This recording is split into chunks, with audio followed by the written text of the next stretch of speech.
Celebrating 1 year of moving beyond burnout, my top lessons from doing this work for the past year. Hi, my name is Kamisha. I am a licensed clinical social worker, recovering workaholic, and burnout overcomer. Moving Beyond Burnout empowers Black women to cultivate self awareness and to create practical pathways to kick burnout to the curb for good. So, if you're joining me for the first time, please like the video. Please share it with other women who you know are looking for information and support with burnout. And then please subscribe to the YouTube channel. And then if you're watching me on LinkedIn or YouTube or on Instagram, please subscribe to the newsletter. It's in the comments and also in the link in my bio. So, celebrating 1 year moving beyond burnout. So I can't believe it's been a year, like literally last spring. I began to just really, really think about so many different experiences of others, but also a lot of the learnings that I gained from my own experience of living with constant cycles of burnout for really over a decade. And so I wanted to start something that, a lot of times when we talk about these topics, it's not always as practical, it's not always as tangible. And in addition to that, people who experience burnout can feel really, really stuck in the current situation that they're in. And so moving beyond burnout through these weekly, now bi-weekly live streams have been an opportunity for me from not just my experience, but my professional experience and all the guests that I brought on board is to make healing from burnout practical, but also to talk about the underlying issues that contribute to the burnout that so many of us experience today. And then the newsletter that also comes out every 2 weeks. And it has been really a blessing to share some of the things that I go over in the live stream, some things that have personally evolved in my life, how I'm beginning to talk about chronic stress, high functioning depression, all these kind of core issues that relate to burnout, and just sharing a little bit more of a personal side and piece of me with you all. So thank you so much to everyone who's read the newsletter, who's joined the live stream, everyone who's been a guest over the past year. I really appreciate it. And even just a little big up to myself for continuing to do this. I didn't have a lot of expectations when I started, but I knew that it was something that was needed. And I really felt moved to bring the struggles of burnout and Black women to more visibility. So things that I have learned over the past year.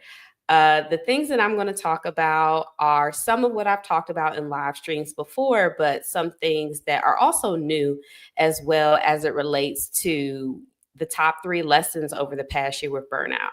So, as I shared earlier, I am a recovering workaholic.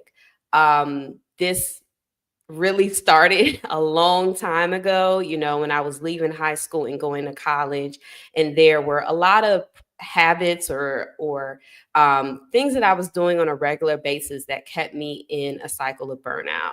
And I'm happy to share that after all of this time, I'm not in constant cycles of burnout anymore. And so, really, I would say over the past 6 months have been a new experience for me because I haven't experienced this much freedom, this much rest, this much wellness, this much clarity than I have ever had in my life.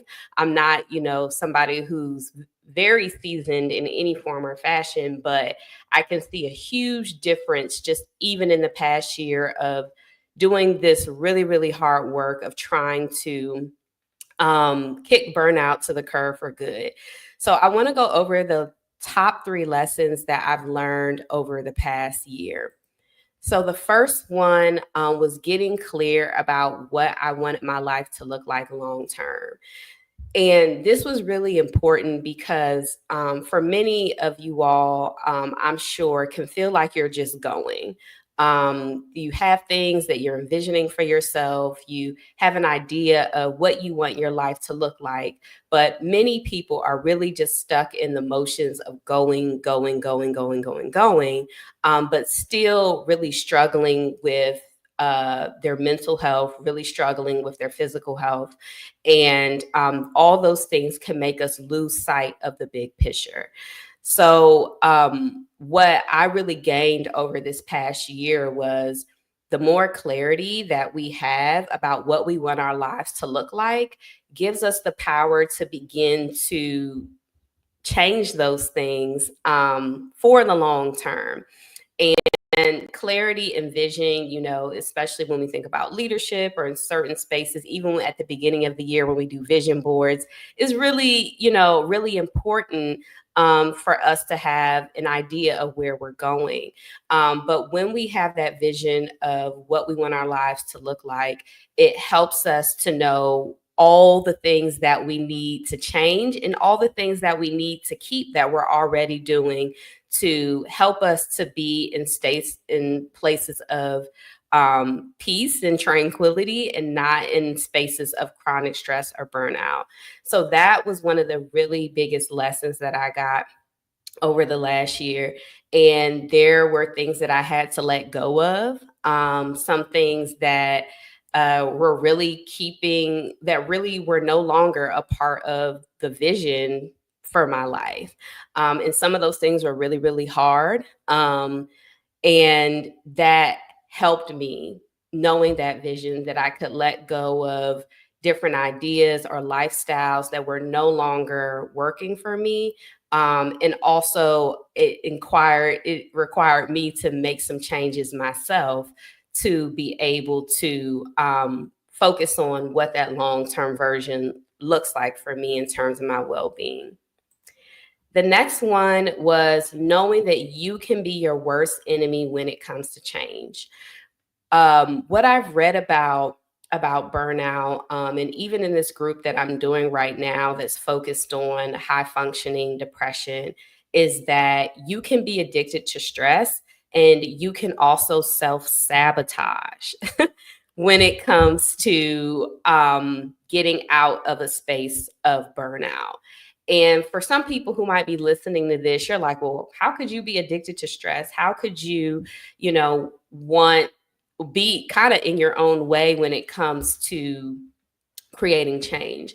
But with anything, if you've been used to doing something for a long time, once you're used to doing those things, it can be difficult to want to change course, even if it's something that could be harming you or could be holding you back.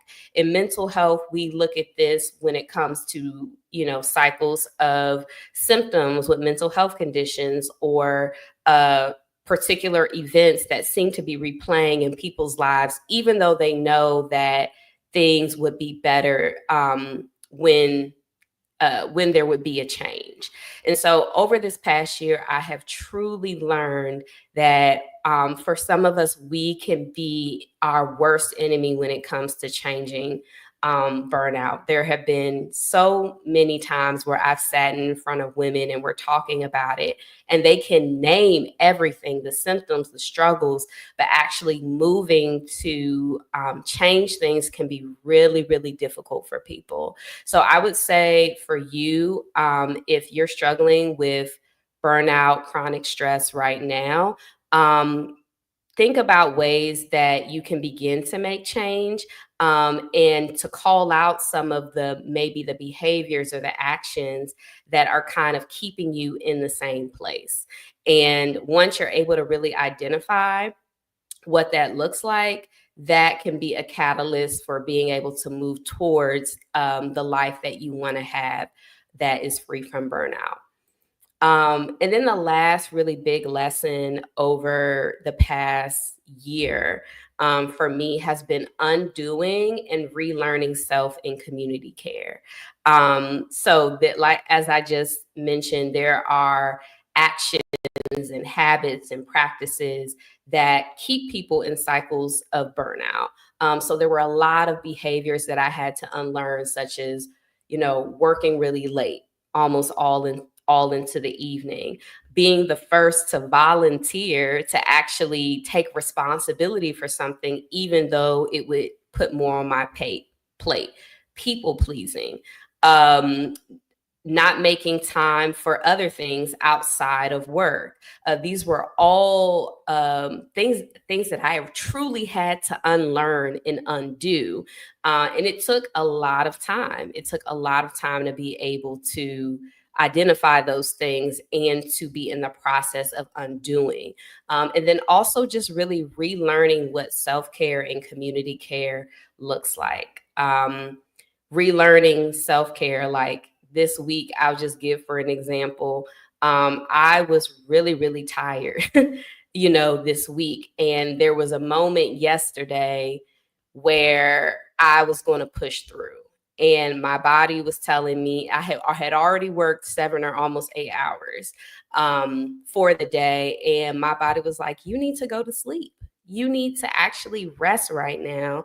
And you can pick up where you left off tomorrow.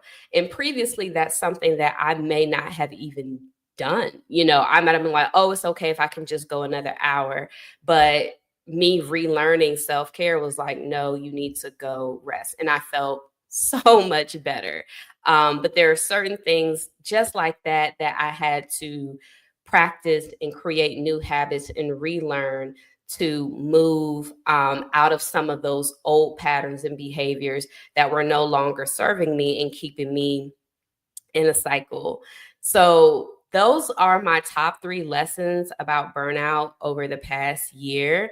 As I shared in the beginning, I'm in a much better place. Even when I started, it's just interesting. Like when I started Moving Beyond Burnout last year, I was in a better place than I was in 2023, like a significantly better place. And then a year later, even going deeper and doing this work, I'm in a much better place now. So I do want to let people know it can be a long process, but as long as you're committed to it, as long as you're willing to be honest and be vulnerable, and to really do the hard work in terms of changing environments, situations, and healing, that you can, as time progresses, move out of the cycle of burnout.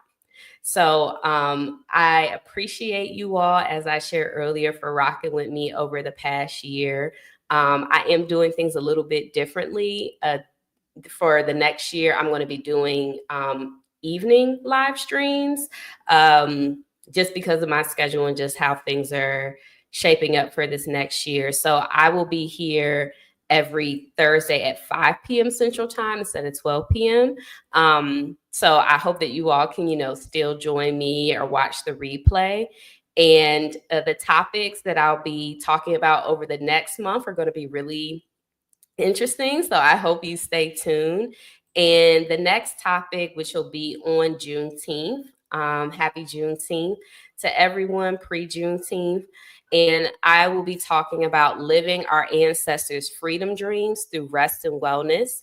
African Americans, despite of everything that our ancestors have gone through, everything that we've experienced in the recent past, present, and possibly future, we are constantly finding ways to thrive and be well, even in the midst of things that are really, really difficult. So I want to talk about how I'm seeing us live out our freedom, our ancestors' freedom dreams, I know not right now, things are really difficult. And it can feel like we're going backwards. I don't say it's feel like we are going backwards in some ways as a country, but I still see us living out our ancestors' freedom dreams. And it's really exciting in terms of how we're taking care of ourselves, how we're resting, centering wellness. I feel like right now there is a movement for wellness for Black people that I have not seen in my lifetime. So join me Thursday in 2 weeks on Juneteenth at 5 p.m. And please like the video. Please share. Please subscribe to the newsletter on LinkedIn. And I look forward to continuing to build with you all and share and have interesting people on to talk about healing from burnout over the next year. So take care of all of you and be well.